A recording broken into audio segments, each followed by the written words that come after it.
इस कार्यक्रम के पुण्यार्जक हैं गुरु भक्त परिवार श्री वीरेंद्र कुमार जैन, पुत्र आनंद कुमार जैन, निर्मल कुमार जैन, पौत्र वेदांत जैन, 4/142 बालूगंज, आगरा, उत्तर प्रदेश। पिताजी श्री ताराचंद जी चौवटिया, माताजी श्रीमती दमयंती बेन चौवटिया, श्री पारस श्रीमती सोना चौवटिया, पुत्र एवं पुत्रवधू श्री आदित्य पिनाज चौवटिया, पुत्री दामाद जी श्रीमती कृत्या, आकाश जी कोचेटा, भाई एवं भाभी श्री जिग्नेश, श्रीमती श्वेता, भतीजा एवं भतीजी श्री सिद्धांत, श्रीमती सुहानी, मंडार निवासी, Bangalore. Firm sharp ply India private limited.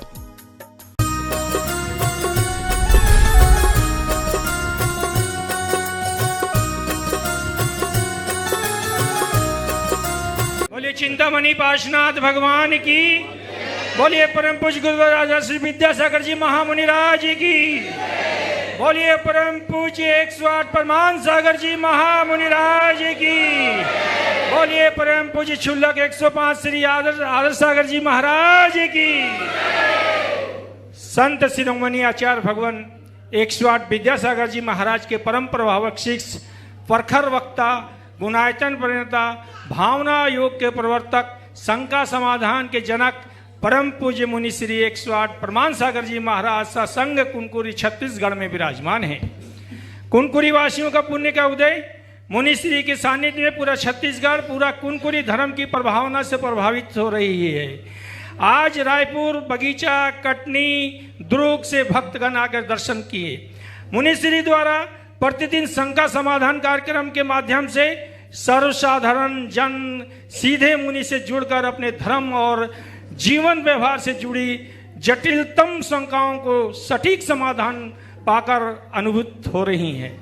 आइए आज के शंका समाधान को हम सब प्रारंभ करते हैं। हम सब चलते हैं भैया जी के पास और आज के शंका समाधान का प्रारंभ होने जा रहा है। सत्र को प्रारंभ करें उससे पूर्व चलते हैं पूज्य गुरुदेव के चरणों में, होते हैं विनीत इस भाव से कि हमारा जीवन भी गुनगुना सके सदा सकारात्मकता के गीत। सभी लोग हाथ जोड़ेंगे, मस्तक झुकाएंगे और मेरे साथ बोलेंगे, हे गुरुदेव, नमोस्तु नमोस्तु नमोस्तु। बंधुओं, जैसा कि आपको श्रीमान गजेंद्र जी ने भी बताया कि छत्तीसगढ़ में पूज्य गुरुदेव के माध्यम से जहां यहाँ ज्ञान की धारा बह रही है, ज्ञान की गंगा बह रही है, वहीं गुणायतन अपना विराट स्वरूप सिद्ध क्षेत्र समय शिखर जी में ले रहा है और लोग दूर दूर से उसकी आकृति से, उसकी महत्ता से प्रभावित होकर प्रतिदिन गुणायतन से संबद्ध हो रहे हैं। मैं उनके नामों की उद्घोषणा करूंगा और अपेक्षा रखूंगा कि आप करतल ध्वनियों से उनकी अनुमोदना अवश्य करें। निर्माण निधि के रूप में गुणायतन से संबद्ध हुए हैं भरत कुमार रतिलाल शाह अहमदाबाद से, उदय कुमार दादा शाहपुरे भोसे सांगली से, श्रीमती रुक्मणी जैन, श्री अजय कुमार जैन आगरा से। निर्माण मित्र से गुणायतन से संबद्ध हो रहे हैं चिरंजीव दर्शन राहुल, सुपुत्र श्री पराग राहुल, सौभाग्यवती जयश्री राहुल अमरावती से। सभी लोग करतल ध्वनियों से इनकी उदारता की अनुमोदना करें। इसी क्रम में निर्माण सारथी से गुणायतन से संबद्ध हुए हैं श्री चंद्र प्रकाश कनक प्रभा जैन, रितेश ममता जैन, सुयश जैन कोटा से, श्रीमद राजचंद्र सत्संग परिवार हस्ते प्रकाश चंद्र दहियालाल शाह अहमदाबाद से। सभी लोग करतल ध्वनि से अनुमोदन करें। और सूत्रधार से गुणायतन से संबद्ध हो रहे हैं श्रीमती सुलोचना जैन, धर्मपत्नी स्वर्गीय मनोहर लाल जैन, अंकित मीनल जैन, विवर्ष सुरभि जैन, सहर्षा ईशा जैन, सम्यक जैन संधारा मंदसौर से। सभी लोग करतल ध्वनियों से इनकी अनुमोदना करें और करतल ध्वनियों का एक क्रम चलता रहे। श्री अशोक कुमार चंद्रकांता जैन, श्री राहुल जैन, श्रीमती पायल जैन जयपुर से, श्रीमती नीलांजना जैन, एडवोकेट चेतन राज, धर्मेंद्र कुमार समस्त सोगानी परिवार, श्रीमती नुपुर जैन, पुष्पेंद्र जैन, हितांशी जैन पुणे महाराष्ट्र से, एवं श्री दीपक पटेल, मनीषा पटेल, श्रुति सिद्धांत पाटिल सह परिवार कोल्हापुर महाराष्ट्र से। सभी लोग करतल ध्वनियों से इन सभी की अनुमोदना करें। और आज के सत्र को ऑनलाइन प्रश्नों के माध्यम से प्रारंभ करने के लिए हम सभी चलते हैं पूज्य शुल्लक श्री आदर्श सागर जी महाराज के चरणों में और निवेदन करते हैं कि महाराज श्री ऑनलाइन प्रश्नों के माध्यम से हम सब दिशा दर्शन पाएं। इच्छामि महाराज जी। महाराज जी के चरणों में कोटशय नमन। प्रथम ऑनलाइन प्रश्न के रूप में संगीता रारा जी राउर केला से प्रश्न कर रही हैं, संसार में कुछ भी जानना है तो इंद्रियों की मदद से हम जानते हैं, पर अध्यात्म में स्वयं को जानना है तो हमें क्या करना चाहिए? ये बात सही है कि बाहर की चीज़ों को अगर जानना है तो इंद्रियों के माध्यम से जानना है, पर भीतर को जानना है तो इंद्रियों को बंद करना होगा। मन की आंखों से हम देख सकते हैं, लेकिन तभी जब हम अपनी वृत्तियों को अंतर्मुखी बना दें। स्वयं को जानने के लिए हमें अपनी समस्त वृत्तियों को अंतर्मुखी बनाना जरूरी है। बहिर्मुखता हमें खुद से दूर करती है। स्वयं के साथ स्वयं का केंद्रीकरण करने पर ही हम स्वयं को जान सकते हैं, तो उसे हम आगम की आंख से देख सकते हैं और कोई माध्यम नहीं। शुभम जी जयपुर से प्रश्न कर रहे हैं, महाराज जी हमारी रूह तो जमी पर मंजिल का पता लेकर उतरती है, पर ख्वाहिशें जिंदगी के रास्ते भटका देती हैं। आज का युवा अपनी मंजिल को पाने के लिए बिना भटके कैसे अडिग रहे, समाधान करें। देखिए, मंजिल पाना है तो आप अपने ख्वाहिशों के आसमान में उड़े, पर यथार्थ के धरातल को छूते रहे। यथार्थ के धरातल को भूलकर जो केवल कल्पना की उड़ान भरता है, वो कहीं का नहीं रह पाता। हम जीवन की वास्तविकता को समझें और एक बात सदैव ध्यान में रखें, इच्छा पूर्ति, इच्छा तृप्ति का साधन नहीं है। इच्छाओं का नियंत्रण ही इच्छा मुक्ति का आधार है। प्रवीण जी गड़ाकोटा से प्रश्न कर रहे हैं, गुरुवर यदि हमारे कर्म से अथवा वाणी से पाप कर्म होता है तो उसका कानून के विधान में दंड है, परंतु गुरुवर हमारे मन से कोई पाप कर्म होता है तो उसके दंड का विधान कहाँ पर, वह कैसे है? देखिए, कानून अपराध को का दंड देता है और कुदरत का कानून पाप का दंड देता है। अपराध करने पर और वह साबित हो जाने पर दंड विधान है हमारी न्यायिक प्रक्रिया के अंतर्गत, और उसमें व्यक्ति दंड का भागी बनता है। जो शरीर से और वाणी से देखने में आ जाता है वो सब अपराध है, लेकिन जो मन में पलता है वह पाप है। और ये कुदरती कानून से जैसे ही व्यक्ति के मन में बुरे विचार आते हैं, हमारी चेतना में बुरे संस्कार जम जाते हैं, और वही संस्कार कालांतर में पक कर हमें अच्छा बुरा परिणाम देते हैं। चाहे मन का हो, चाहे वाणी का हो, चाहे शरीर का हो, हमारी की गई प्रवृत्ति का परिणाम हमारी चेतना से जुड़ता है, जो हमें प्रभावित किए बिना नहीं रहता। आनंद जी अमरावती से प्रश्न कर रहे हैं, महाराज जी मेरा सवाल है कि 24 तीर्थंकर भगवान का अपना अपना महत्व है, ये निश्चित कैसे करें कि घर के जिनालय में कौन से भगवान की मूर्ति विराजमान करनी चाहिए? देखिए, ऐसे तो 24 भगवान में किसी को भी विराजमान कर दो, लेकिन हमारे कुछ विद्वानों ने ज्योतिषी गणना के आधार पर नौमांस मैत्र निकालकर कहीं भी कोई प्रतिष्ठा करे तो किस नगर में और किनके द्वारा प्रतिष्ठा की जा रही है, उसके आधार पर अलग अलग तीर्थंकरों के बिंब को मूल नायक के रूप में स्थापित करने का विधान है, और मेरी राय में गलत नहीं है। इससे एक लाभ होता है कि सब भगवान हमें मिल जाते हैं। कहीं वासुपूज्य भगवान भी मूल नायक मिल जाएंगे तो कहीं कुंथुनाथ भगवान भी मिल जाएंगे, नहीं तो आपके तो 5-6 भगवान फिक्स हैं, आदिनाथ, चंद्रप्रभु, शांतिनाथ, पारसनाथ, महावीर भगवान, और ज़्यादा है तो पदम प्रभु। तो ये चीज़ें हो गई, तो ये इस बहाने सब आ जाते हैं। अगर ऐसा करे तो उत्तम। सुमित जी हिसार से प्रश्न कर रहे हैं, महाराज श्री हमारे मन की गति इतनी तेज क्यों होती है? हर मिनट में हजारों विचार आते हैं, क्या हम मन की गति पर नियंत्रण कर सकते हैं? देखिए, एक मन में 24 घंटे में 60,000 विचार आते हैं। मन की में आने वाले अनावश्यक विचारों से बचा जा सकता है, ओवर थिंकिंग से भी बचा जा सकता है। यदि व्यक्ति नियमित भावना योग करे तो अपने मन को काफी अर्थों में नियंत्रित कर सकते हैं। आगे के शंका समाधान कार्यक्रम आगे बढ़ाएंगे ब्रह्मचारी सारांश भैया। बहुत बहुत आभार महाराज जी, आपके चरणों में इच्छामी। आज के प्रथम प्रश्न के लिए मैं आमंत्रित कर रहा हूँ श्री रतनलाल जैन बड़जात्या, जो कोनकुरी जैन समाज के अध्यक्ष हैं, और आपके बाद तैयार रहेंगे श्रीमान प्रेमचंद जी प्रेमी कटनी, जो दयोदय महासंघ के राष्ट्रीय अध्यक्ष हैं और गुणायतन के शिरोमणि संरक्षक हैं। महाराज जी को 3 बार नमोस्तु नमोस्तु नमोस्तु, इच्छामी इच्छामी। महाराज जी मेरा प्रश्न है, जीने की हो न वांछा, मरने की हो न इच्छा, ये लाइन समाधि भावना में आती है, तो महाराज जी होना क्या चाहिए? बिल्कुल ठीक है। जब समाधि में चले जाओ तो न जीने की इच्छा रखो न मरने की इच्छा रखो।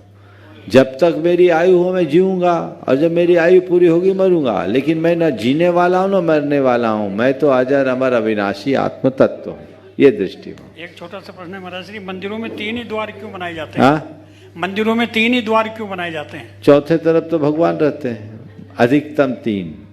अगर पूर्वमुखी जिन बिंब है तो पूरब का मुख्य द्वार और उत्तर दक्षिण में 2 द्वार हो सकते हैं, पश्चिम में द्वार नहीं होंगे। अगर उत्तराभिमुख मंदिर है तो उत्तर में मुख्य द्वार, पूरब पश्चिम में 2 द्वार, ये द्वार होते हैं। ये वास्तु के अनुसार मंदिर का मान। नमस्ते। उपस्थित होंगे श्रीमान प्रेमचंद जी प्रेमी, कटनी से गुणायतन शिरोमणि संरक्षक और दयोदय महासंघ के राष्ट्रीय अध्यक्ष, और आपके बाद तैयार रहेंगे श्रीमान प्रमोद जी कक्का।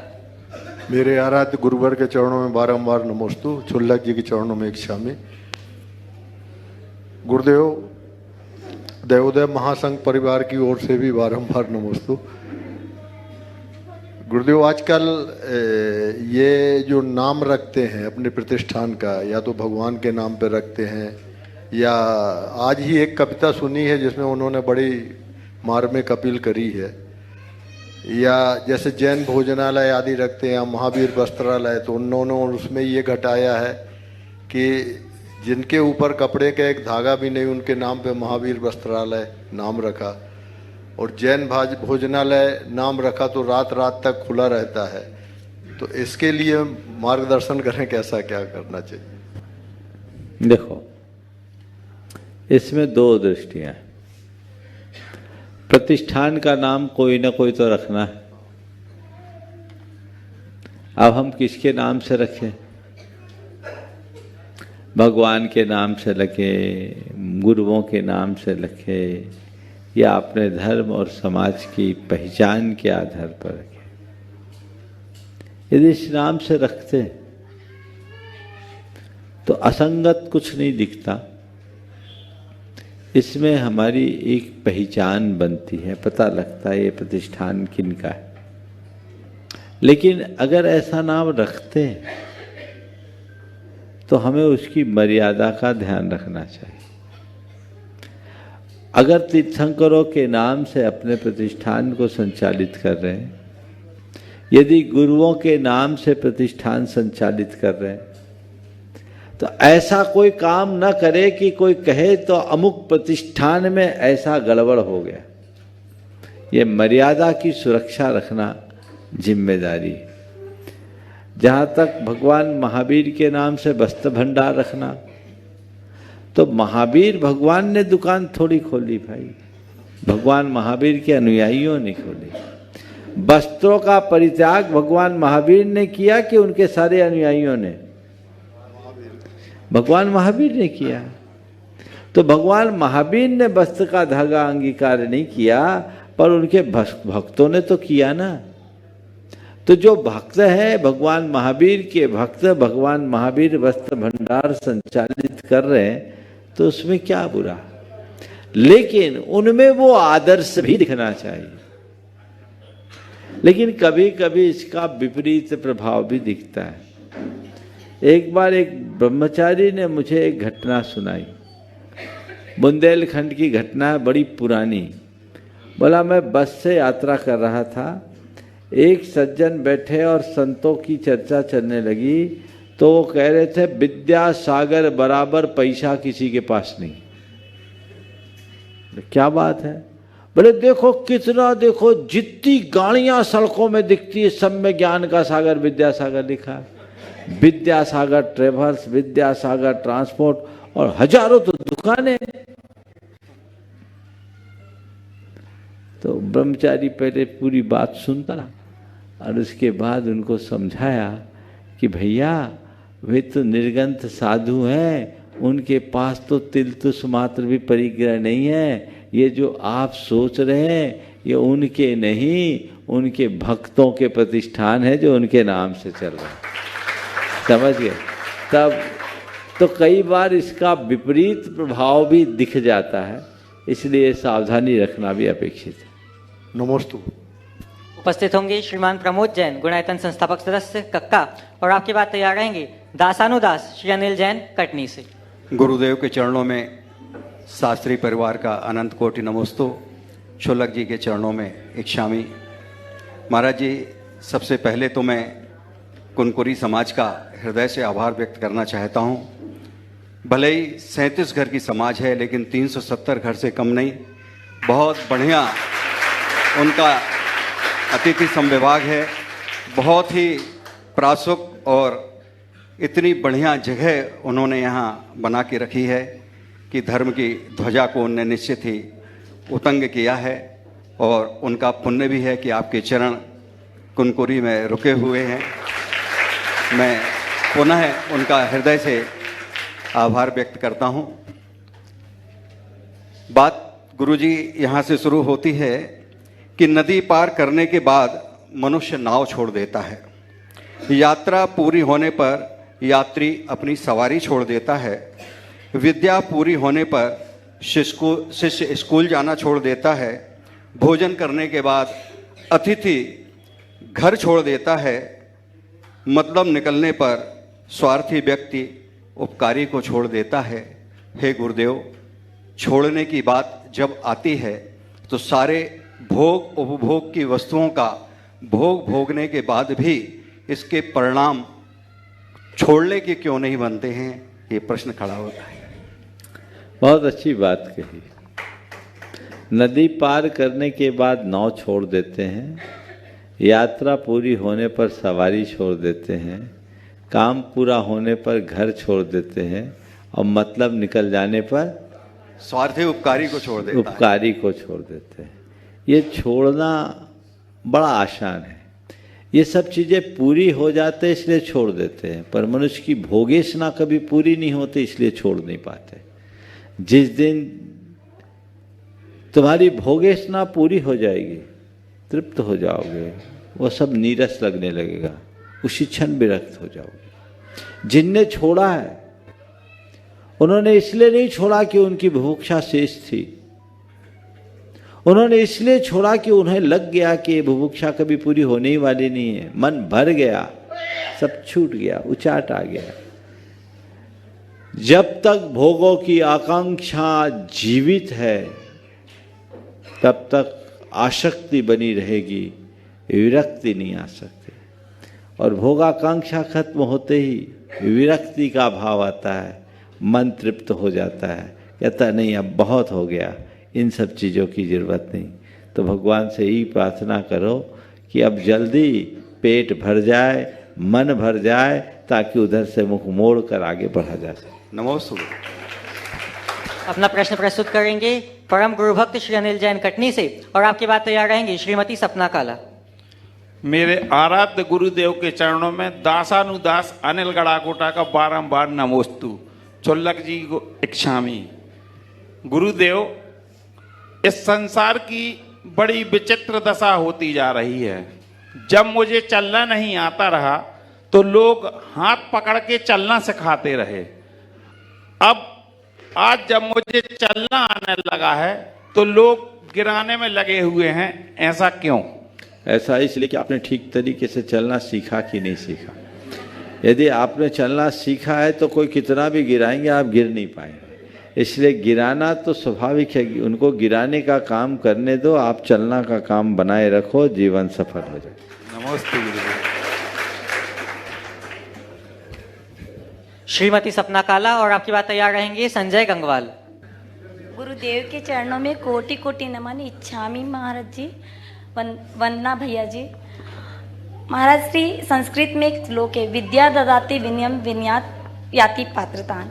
विद्या हमें विनय प्रदान करती है, विनय से योग्यता आती है, योग्यता से डिग्री, पदवी, धन सब कुछ आते हैं। लेकिन आज की आधुनिक शिक्षा प्रणाली में बच्चे अहंकारी क्यों बनते जा रहे हैं, जिससे जीवन में उलझने पैदा हो जाती है? इसलिए क्योंकि आज की विद्या पूरी तरह अर्थकारी हो गई। पहले जो विद्या होती थी उसका अर्जन किया जाता था और गुरुओं के पास शुरू से विनय पूर्वक सीखा जाता था। तो विद्या का अर्जन करते थे, गुरुओं के पास विनय पूर्वक उसे सीखा जाता था। आजकल तो गुरु भी प्रोफेशनल हो गए और पढ़ने वाले भी प्रोफेशनल। पहले जो विद्या अर्जन किया जाता था उसके लिए कहा जाता था सा विद्या या विमुक्ति, वही विद्या जो मुक्ति का आधार बने, जो दोषों से मुक्त कराए। अब वो अवधारणा बदल गई, अब तो लर्निंग फॉर अर्निंग। तो ये जो दृष्टिकोण हो गया, तो अर्निंग के लिए लर्निंग जुड़ गई, तो दृष्टि ही बदल गई, तो व्यक्ति फिर विनय कहाँ से पाएगा, वो तो अभिमान बढ़ाएगा ही। श्रीमान संजय गंगवाल, और आपकी बात तैयार रहेंगी रचना रागा। नमोस्तु गुरुवर, नमोस्तु गुरुवर। इच्छामि चुल्लक जी, इच्छामि। महाराज श्री, मेरा सवाल मनुष्य की प्रवृत्ति को लेकर के है। मनुष्य को जो चीज़ मुफ्त में मिलती है उसका वो मूल्य नहीं समझता है, उसकी कोई महत्व नहीं समझता है। इसी क्रम में मेरा सवाल है महाराज श्री कि वक्त, दोस्त और रिश्ते बिना मेहनत के मिलते हैं, जो हमारी ज़िंदगी के अहम हिस्से होते हैं, और लोग उनकी कद्र नहीं करते। हमें ऐसा क्या करना चाहिए कि इनकी अहमियत हम हर पल सजग, इनकी अहमियत हमें हर पल सजग करती रहे। वक्त, दोस्त और रिश्ते बिना मेहनत के होते हैं। आपने पूछा हमेशा क्या करना चाहिए कि इनकी अहमियत हर वक्त, अहमियत का एहसास हमें बना रहे। आप क्यों इसके और आगे जाओ ना। श्वासें हमें मिली है, इनकी कोई अहमियत है कि नहीं? पर कभी एहसास होता है कि मेरे जीवन में मेरी सांसों की कोई अहमियत है? कब होता है? जब सांसें खोने लगती है, हॉस्पिटलाइज होते हैं तब। सांस अवरुद्ध होने लगती है, तब लगता है अरे अब तो दम घुट रहा है, श्वास लेते नहीं बन रहा है। तो मैं आपसे इतना ही कहूँगा, वक्त, मित्र और रिश्ते, इनका मूल्य तुम्हें तभी होगा जब इनके खोने का एहसास होगा। बत्ती सी मुंह में एक बार भी जीभ नहीं जाती, और दांत बाहर निकल जाए तो 24 घंटे जीभ वहीं जाती। जब थे तब कोई कदर नहीं, निकल गए तो चिंता है। तो इससे बचना है तो कल्पना में खो और सोचो कि काश मेरे मित्र, मेरा वक्त और मेरे रिश्ते खो जाए तो मेरी क्या दशा होगी। तो संभाल के रख पाओगे। खुद के साथ न कर पाओ तो जिनने इन्हें खोया है उनको अपने सामने उपस्थित रखो और संभल जाओ, कद्र करना सीख लो। नमोस्तु गुरु, नमोस्तु। रचना जी, और आपकी बात तैयार रहेंगी रवि पाटनी। नमस्ते गुरुदेव, इच्छामि चुल्लक जी। गुरुदेव, हमारे अधिकतर मुनियों के नाम के आगे एक पदवी दी जाती है, भावलिंगी, निर्यापक और अंतर्मना। तो ये पदवी का क्या अर्थ है और ये पदवी उन्हें कैसे मिलती है और किनके द्वारा दी जाती है? देखिए, शास्त्र में न भावलिंगी की बात है न और कोई की बात है। ये तो भक्तों के द्वारा किसी के आगे कोई विरुद्ध लगा दिया और वो उनने स्वीकार लिया, स्वीकृति हो गई। अब हमने किसी को भावलिंगी कहा, इसका मतलब बाकी सब द्रव्यलिंगी है। अब भावलिंग और द्रव्यलिंग को पहचानने का उनके पास कोई पैमाना है क्या? किसी के बारे में नहीं कह सकते कि कौन अंदर से क्या है। हमें तो साधु की केवल बाहर की वृत्ति दिखती, अंदर के परिणाम नहीं। भाव तो पल में चढ़ते उतरते रहते हैं। एक मुनिराज है जो पूरी तरह निर्दोष चर्या का पालन कर रहे हैं, लेकिन कोई जरूरी नहीं कि उनके भीतर का मिथ्या तो गला हो। इसलिए भाव, लिंगी आदि की प्ररूपणा करना, भक्ति के अतिरेक में किसी को अतिरिक्त महिमा मंडन करना है। हमें तो लिंगी का सत्कार करना चाहिए। जिनकी निर्दोष चर्या है और निर्ग्रंथ वृत्ति है, वे सब हमारे पूज्य हैं, आराध्य हैं, और हमें सभी को भावलिंगी मानकर उनका वंदन करना चाहिए। बाकी चीजें किसी के साथ कोई भी नाम लगाए जा सकते हैं, लेकिन निर्यापक एक शास्त्रीय शब्द है जो एक संग में अनेक मुनियों के साथ हो सकता है।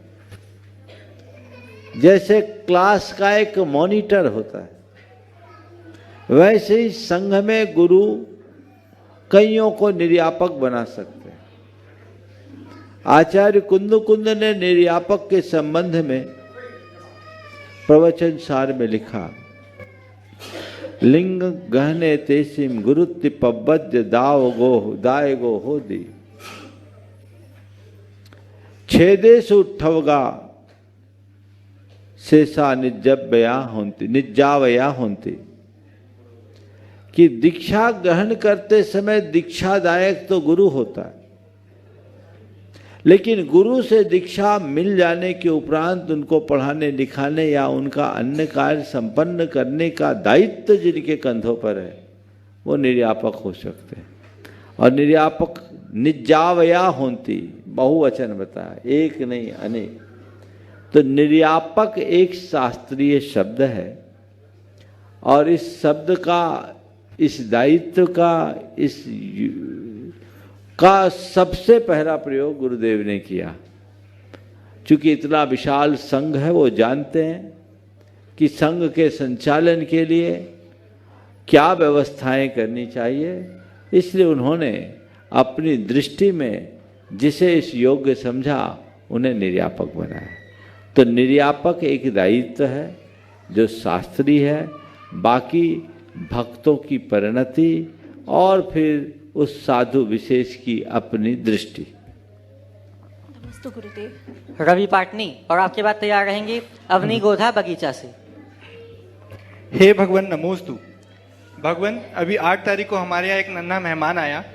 उससे पहले का यह अनुभव मैं आपसे साझा करना चाहता हूँ। उससे पहले मुझे 90% लोगों ने यह आशीर्वाद दिया कि आपके यहाँ आदि भगवान आएंगे। फिर 8 तारीख को शिशु आ गया। उसके बाद 90% ने मुझे आशीर्वाद दिया कि आपका फैमिली पूरा हो गया। भगवान, मेरे मन में ये शंका है कि अगर 2 लड़की होती तो मेरा फैमिली पूरा नहीं होता क्या? या जिसके यहाँ जो 2 लड़के हो गए हैं फिर तो उसका भी फैमिली पूरा नहीं हुआ। और गर्भ में जो शिशु है या लड़की है तो वो तो बाहर का बात सुनती है कि बाहर वालों को सिर्फ लड़के चाहिए, या वो माँ उसको कैसे हैंडल करे जो उस बच्चे को जनने वाली है, उसको तो नहीं पता है। देखिए, बहुत ही गंभीर और संवेदनशील सवाल उपस्थित आपने किया। लोगों का नजरिया बदलना चाहिए। दुनिया इतनी पढ़ लिख कर आगे बढ़ गई। कहने को कहते हैं बेटी और बेटे के बीच भेद न करो, लेकिन आज भी मानसिकता नहीं बदली। प्रकृति से तुम्हें जो प्राप्त हुआ है उसे प्रकृति का एक श्रेष्ठ उपहार मानकर स्वीकार करना चाहिए। चाहे लड़का हो या लड़की, इस सृष्टि के संचालन में दोनों की बराबरी की भूमिका है। अगर कोई ऐसा सोचता है कि मन में मायूसी लाता है कि मेरी लड़कियां हैं लड़के नहीं हैं, तो ये उसकी बहुत बड़ी कमजोरी है और एक प्रकार का पाप है। पेट में बच्चा हो और मन में ख्याल आए कि लड़का हो जाए लड़की ना हो, तो ये एक प्रकार की हिंसा है। अगर कोई माँ सोच रही है तो माँ का संवाद उस पेट में पलने वाले शिशु से है। उसके मन में आएगा मैं तो यहाँ अवांछित हूँ। लड़का है और लड़की सोच रही है, लड़की है और लड़का सोच रही है, तो जो पेट में होगा उसको तो लगेगा हम अवांछित हैं। पता नहीं वो उसके हृदय की कुंठा बनकर भविष्य में तुम्हारे लिए क्या कर दे। इसलिए जो है हृदय से उसका स्वागत करो। और चाहे लड़का हो या लड़की, उसका पालन पोषण इस प्रकार से करो कि वो तुम्हारे ही नहीं पूरे समाज का उद्धार कर सके, कुल का गौरव बन सके। दृष्टिकोण ये होना चाहिए। और 2 पर ही क्यों रोको, तीसरे की भी व्यवस्था खुली होनी चाहिए। जब पुरखों ने 5-5, 10-10 संतान उत्पन्न किए तो आगे क्यों? जैनियों को इस विषय में बहुत सोचना चाहिए, क्योंकि आज जैनियों की TFR टोटल फर्टिलिटी रेट सबसे कम है। अभी 44.46 लाख है। अगर यही स्थिति रही तो आने वाले 50 वर्षों में हमारी स्थिति इससे आधी हो जाएगी। जब जैन ही नहीं रहेंगे तो जैन धर्म का क्या होगा? इसलिए जैन धर्म को जीवंत बनाए रखना चाहते हो अपने कुल में जैन धर्म की ज्योति को जलाए रखना चाहते हो तो संतति को बनाए रखो, क्योंकि संतति से ही संस्कृति का विकास होगा। संतति नहीं तो संस्कृति कैसे बढ़ेगी। इसलिए आज के युवाओं से मैं कहना चाहता हूं, अब तो बच्चा ही नहीं चाहते, दो की तो बहुत बात की बात हो गई, लेकिन ये विराम ठीक नहीं है, इस पर गंभीरता से विचार करना चाहिए। बगीचा से अवनी जी अपना प्रश्न प्रस्तुत करेंगी और आपकी बात तैयार रहेंगी। मेघा गंगवाल। महाराज जी के चरणों में बारंबार नमोस्तु, छुल्लक जी के चरणों में बारंबार इच्छामी। महाराज जी, आज का मेरा प्रश्न ये है कि जो खुली प्रतिमा विराजमान प्रतिमा रहती है, उनके ऊपर बरसात का पानी गिरे तो वो गंधोदक कहलाता है कि नहीं? देखिए, बहुत ही महत्वपूर्ण सवाल। खुले बितान में स्थापित जिन बिंब, इस विषय पर बहुत गंभीर अध्ययन की जरूरत है। अब भगवान पर जो जल गिरेगा वो गंधोदक ही होना चाहिए हमारे लिए, लेकिन दूसरी तरफ उसमें बीट भी होता है, पक्षी भी बैठ जाते हैं, अन्य प्रकार की गंदगियां भी हो जाती है। ये असाधना है। एक स्थान पर खुले में बड़ी प्रतिमा विराजमान थी और मैंने देखा पाइप से, सटक से उसकी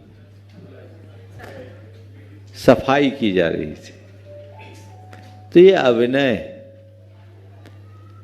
बाहुबली भगवान की का तो अपना अतिशय, कहते उन पर पक्षी नहीं बैठते, लेकिन इस पर विचार होना चाहिए और एक अध्ययन होना चाहिए कि जहाँ जहाँ खुले वितान में जिन बिंब विराजमान किए गए हैं, उनकी स्थिति विराजमान करने से पहले और विराजमान करने के बाद क्या हो।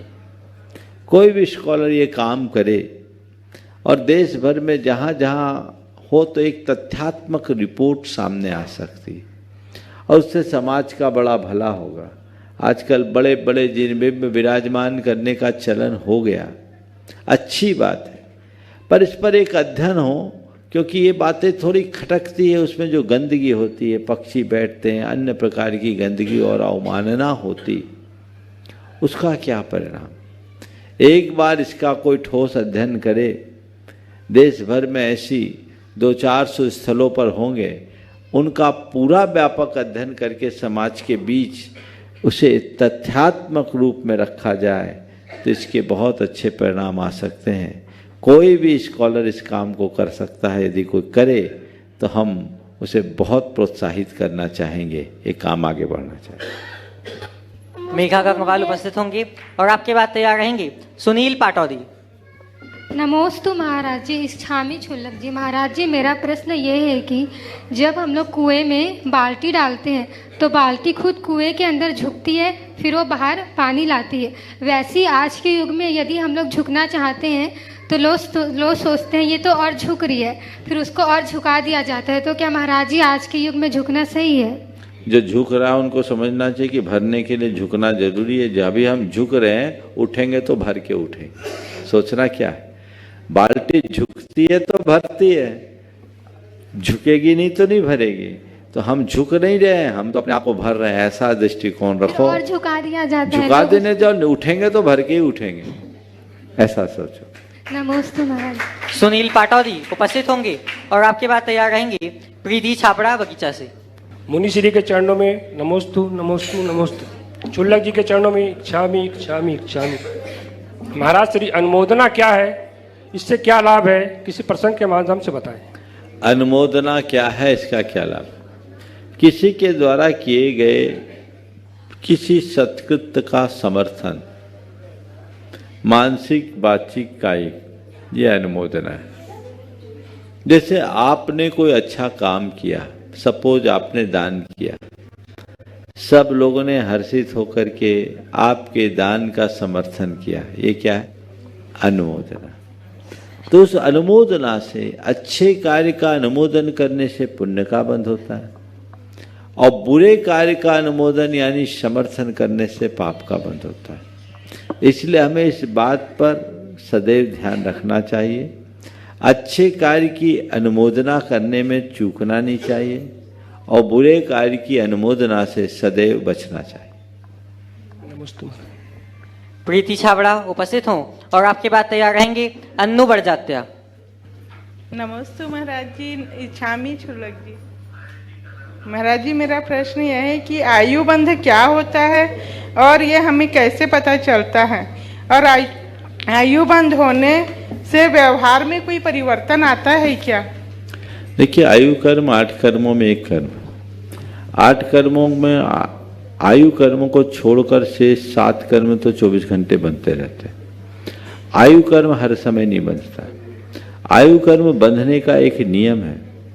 उसमें कोई भी व्यक्ति आयु तभी बांधता है जब वो अपनी आयु के 2/3 को बितात ले, 1/3 बचे।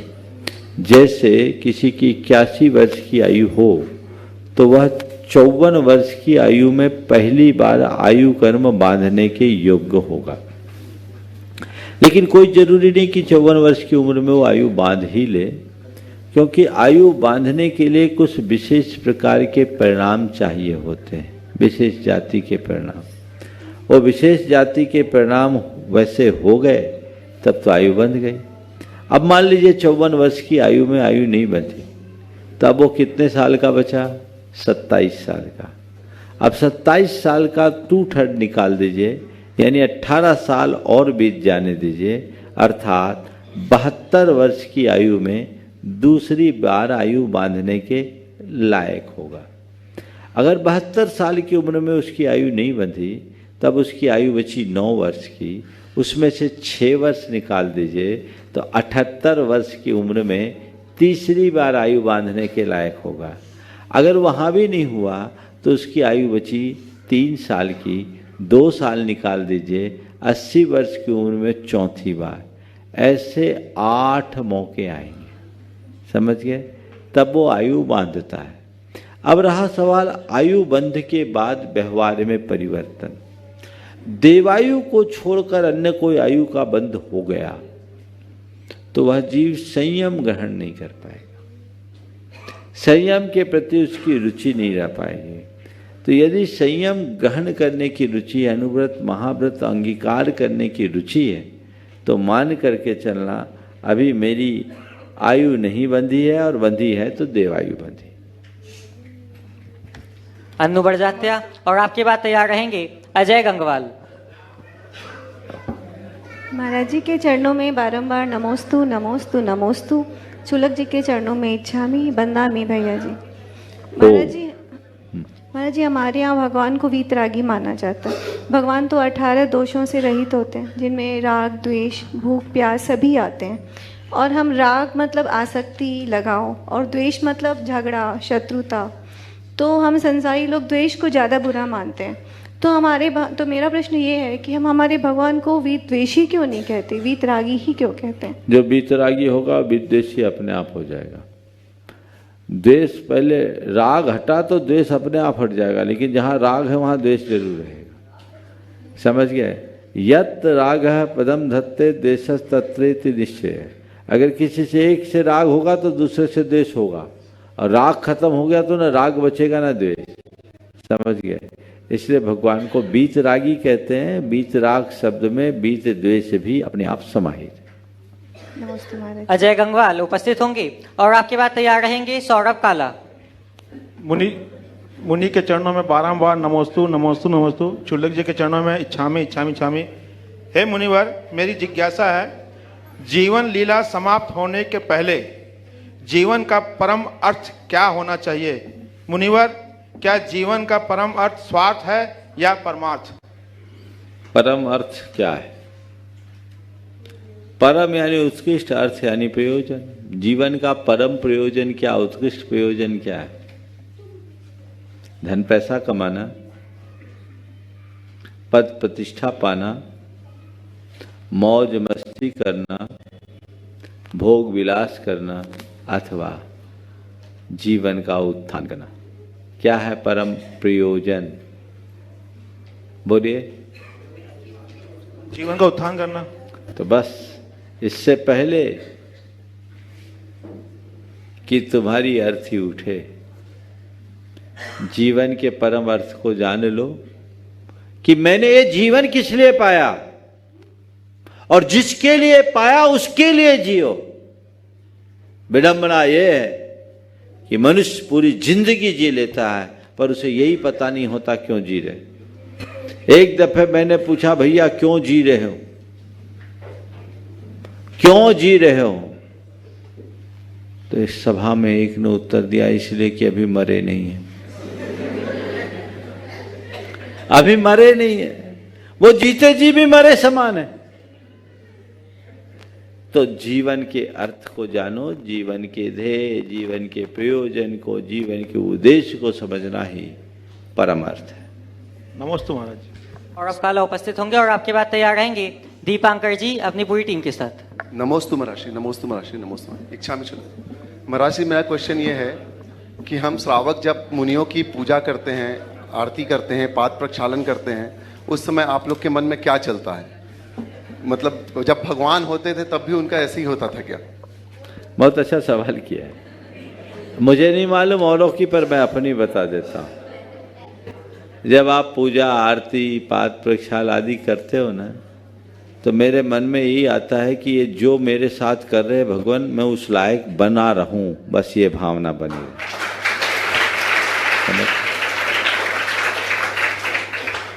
नमस्ते गुरुदेव। दीपांकर जी, और आपके बाद तैयार रहेंगे श्रीमान पंकज नीतू जी साड़म से। नमस्ते गुरुदेव। हम लोग इतना सम्यक दर्शन के बारे में सुनते हैं, उस सम्यक दर्शन की प्राप्ति कैसे करें? सम्यक दर्शन की प्राप्ति कैसे करें? देव शास्त्र गुरु के अनुरागी बने रहो, स्वाध्याय करो, सत्संग करो, धीरे धीरे भूमिका बनेगी और अपने आप सम्यक दर्शन प्रकट हो जाए। नमस्ते गुरुदेव। संस्कार भी। नमस्ते गुरुदेव। गुरुदेव, आत्मानुभूति क्या होती है और ये कैसे होती है? आत्मानुभूति की शुद्धात्मानुभूति। आत्मानुभूति। सुनो, आत्मानुभूति तो सबकी हो रही है।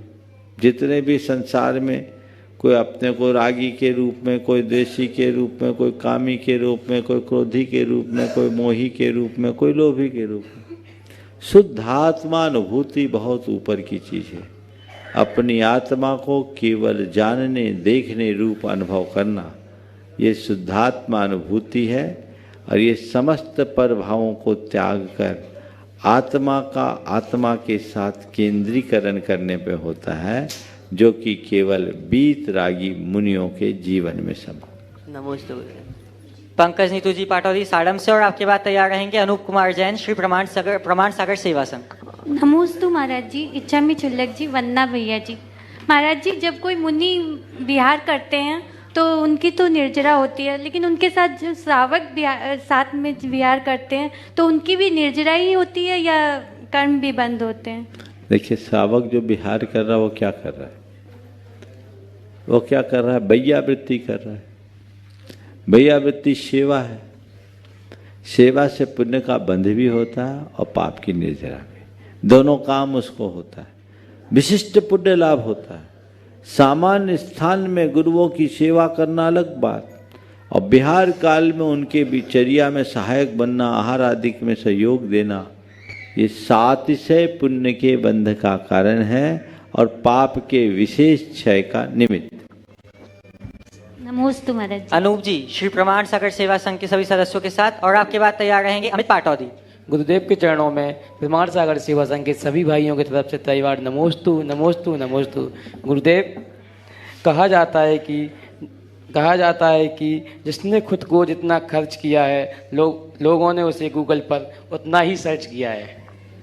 जिसने खुद को जितना खर्च किया है, लोगों ने उसे गूगल पर उतना ही सर्च किया। पर गुरुदेव, स्वयं को खर्च करने की सही दिशा का अनुमान कैसे लगाएं कि कोई हमारे नाम को सर्च करे तो उसे उपहास में नहीं, सम्मान की सूची में शुमार हो जाए? बिल्कुल। सबसे पहले तो मैं पूछना चाहता हूँ कि तुम ये क्यों चाहते हो कि लोग मुझे सर्च करें? ये क्यों चाहते हो कि लोग मुझे सर्च करें? एक बात बताऊं, अपने में डूबो। लोग तुम्हें सर्च नहीं, तुम पर रिसर्च करेंगे।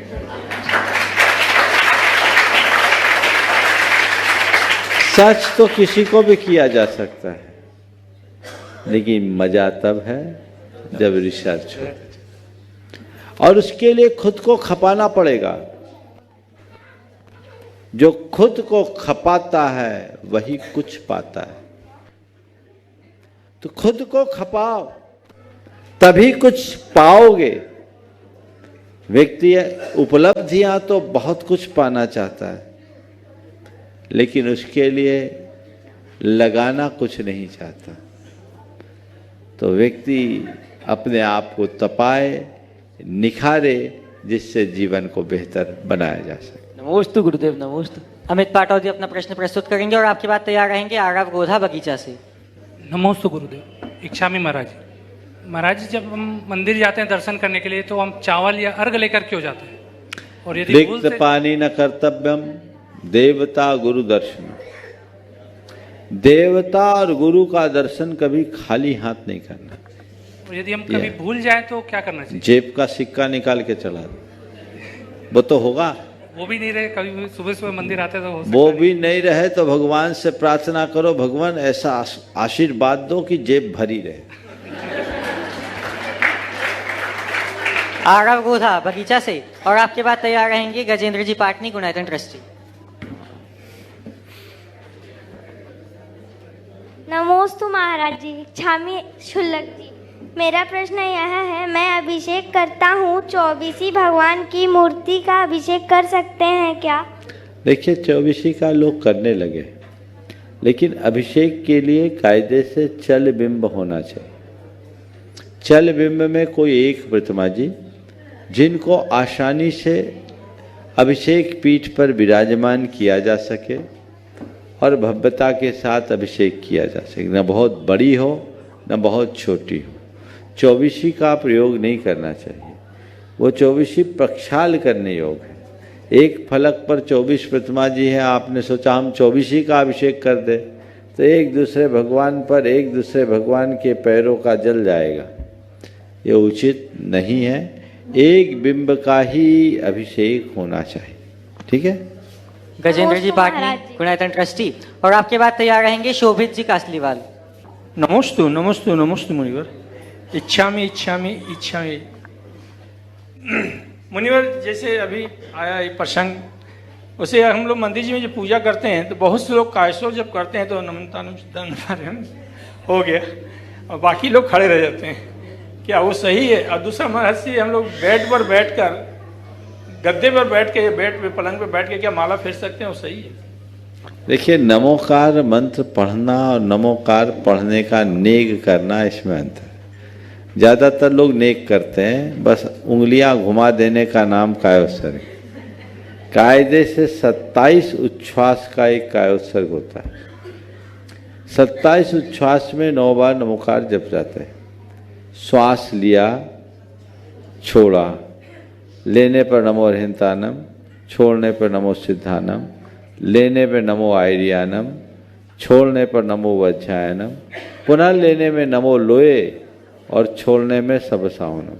यानी 3 बार सांस लेने छोड़ने में 1 बार नमोकार होता है। इत्मीनान से करिए तो 1 बार नमोकार मंत्र को पढ़ने में कम से कम 10 सेकेंड, 9 बार पढ़ो तो 90 सेकेंड, और सहज रूप से करें तो आप 2 से 3 सेकेंड में 1 बार नमोकार मंत्र पढ़ सकते। 3 श्वास ले लिए तो 27 बार कर लिए, तो लगभग 20 से 25-27 सेकेंड तो होना चाहिए। तो ये अभ्यास की बात है, लोग हड़बड़ी में करते हैं। इत्मीनान से करना सबसे उत्तम है। आपका दूसरा सवाल, बेड पे माला फेरना। माला तो फेर सकते हैं, भगवान की माला कहीं बैठ कर के फेरो, लेकिन माला लेकर के फेरो तो शुद्धि और विशुद्धि के साथ फेरो। बेड पर माला फेरने बैठोगे तो निद्रा देवी स्वागत करने के लिए आ जाएगी। इसलिए कोशिश करना चाहिए बेड छोड़ करके फेरें, लेकिन जिन्हें नींद नहीं आती वो बेड पर ही फेरे ताकि नींद आ जाए। बैठे बैठे नहीं फेर सकते, लेट करके फेरे, नींद आ जाए।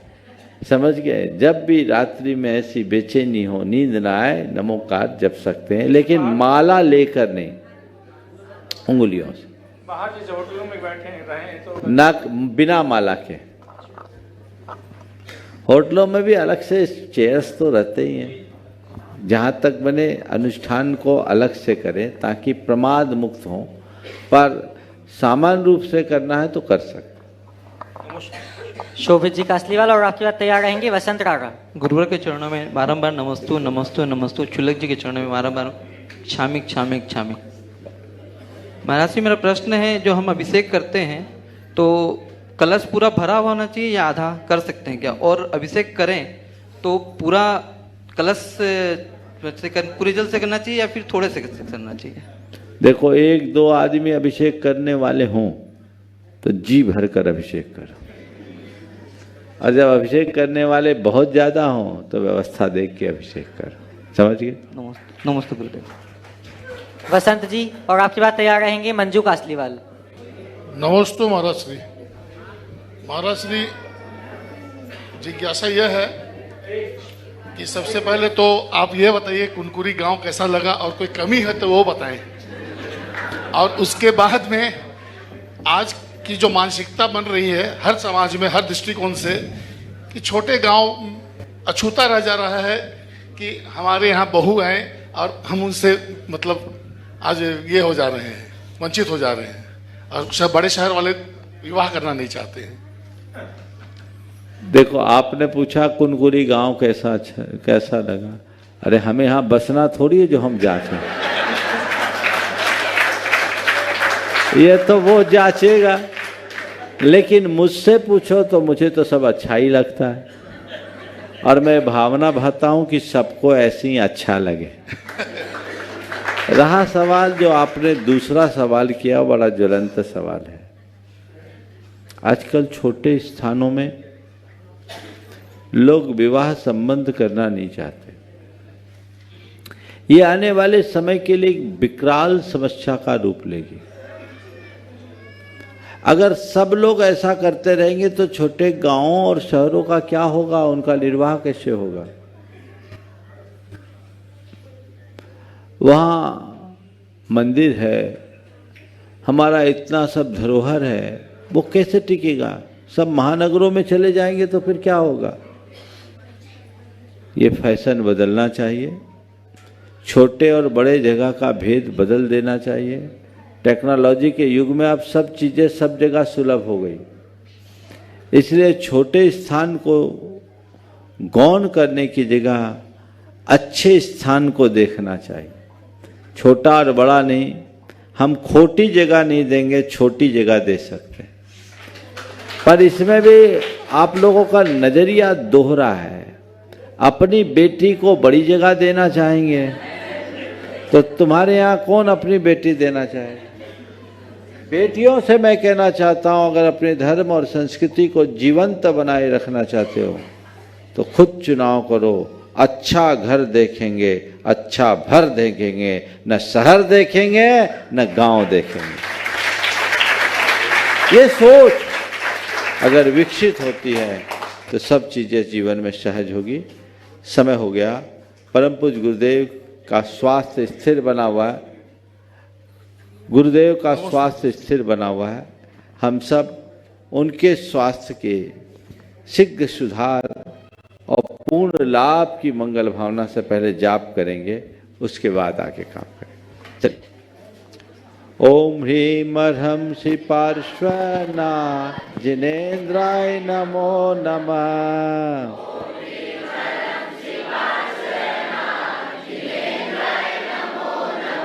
ओम ह्रीम अर्हं श्री पार्श्वना जिनेन्द्राय नमो नमः।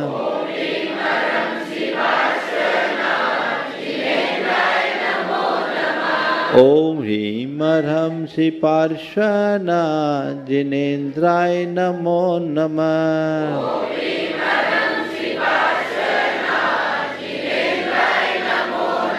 ओम ह्रीं अर्हंसि पार्श्वनाथ जिनेन्द्राय नमो नमः। ओम ह्रीं अर्हंसि पार्श्वनाथ जिनेन्द्राय नमो नमः। ओम ह्रीं अर्हंसि पार्श्वनाथ जिनेन्द्राय नमो नमः। ओम ह्रीं अर्हंसि पार्श्वनाथ जिनेन्द्राय नमो नमः। ओम ह्रीं अर्हंसि पार्श्वनाथ जिनेन्द्राय नमो नमः।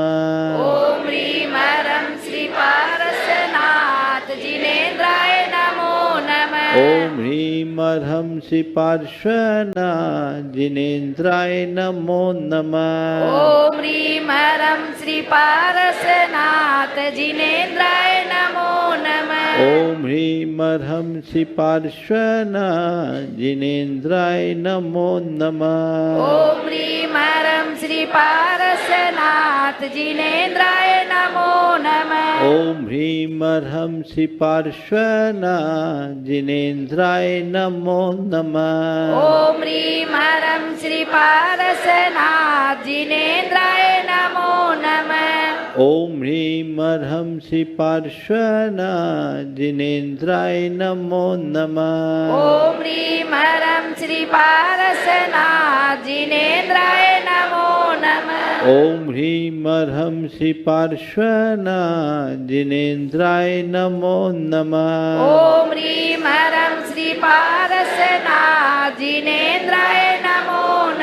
ओम ह्रीं अर्हंसि पार्श्वनाथ जिनेन्द्राय नमो नमः। ओम ह्रीं अर्हंसि पार्श्वनाथ जिनेन्द्राय नमो नमः। ओम ह्रीं अर्हंसि पार्श्वनाथ जिनेन्द्राय नमो नमः। ओम ह्रीं अर्हंसि पार्श्वनाथ जिनेन्द्राय नमो नमः। ओम ह्रीं अर्हंसि पार्श्वनाथ जिनेन्द्राय नमो नमः। ओम ह्रीं अर्हंसि पार्श्वनाथ जिनेन्द्राय नमो नमः। ओम ह्रीं अर्हंसि पार्श्वनाथ जिनेन्द्राय नमो नमः। ओम ह्रीं अर्हंसि पार्श्वनाथ जिनेन्द्राय नमो नमः। ओम ह्रीं अर्हंसि पार्श्वनाथ जिनेन्द्राय नमो नमः। ओम ह्रीं अर्हंसि पार्श्वनाथ जिनेन्द्राय नमो नमः। ओम ह्रीं अर्हंसि पार्श्वनाथ जिनेन्द्राय नमो नमः। ओम ह्रीं अर्हंसि पार्श्वनाथ जिनेन्द्राय नमो नमः। ओम ह्रीं अर्हंसि पार्श्वनाथ जिनेन्द्राय नमो नमः।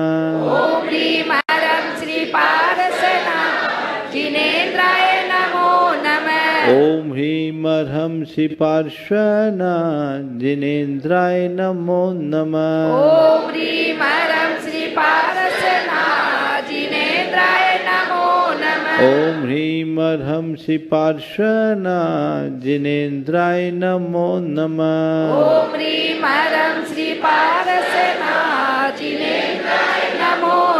ओम ह्रीं अर्हंसि पार्श्वनाथ जिनेन्द्राय नमो नमः। ओम ह्रीं अर्हंसि पार्श्वनाथ जिनेन्द्राय नमो नमः। ओम ह्रीं अर्हंसि पार्श्वनाथ जिनेन्द्राय नमो नमः। ओम ह्रीं अर्हंसि पार्श्वनाथ जिनेन्द्राय नमो नमः। ओम ह्रीं अर्हंसि पार्श्वनाथ जिनेन्द्राय नमो नमः। ओम ह्रीं अर्हंसि पार्श्वनाथ जिनेन्द्राय नमो नमः।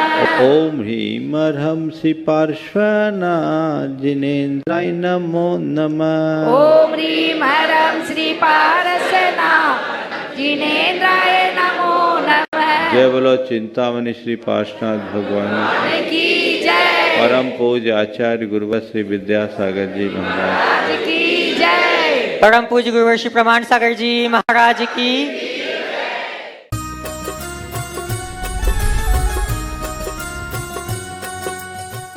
इस कार्यक्रम के पुण्यार्जक थे गुरु भक्त परिवार श्री वीरेंद्र कुमार जैन, पुत्र आनंद कुमार जैन, निर्मल कुमार जैन, पौत्र वेदांत जैन, 4/142, बालूगंज, आगरा, उत्तर प्रदेश। पिताजी श्री ताराचंद जी चौवटिया, माताजी श्रीमती दमयंती बेन चौवटिया, श्री पारस श्रीमती सोना चौवटिया, पुत्र एवं पुत्रवधू श्री आदित्य पीनाजी चौवटिया, पुत्री दामाद जी श्रीमती कृत्या, आकाश जी कोचेटा, भाई एवं भाभी श्री जिनीश श्रीमती श्वेता, भतीजा एवं भतीजी श्री सिद्धांत श्रीमती सुहानी, मंडार निवासी, बेंगलोर।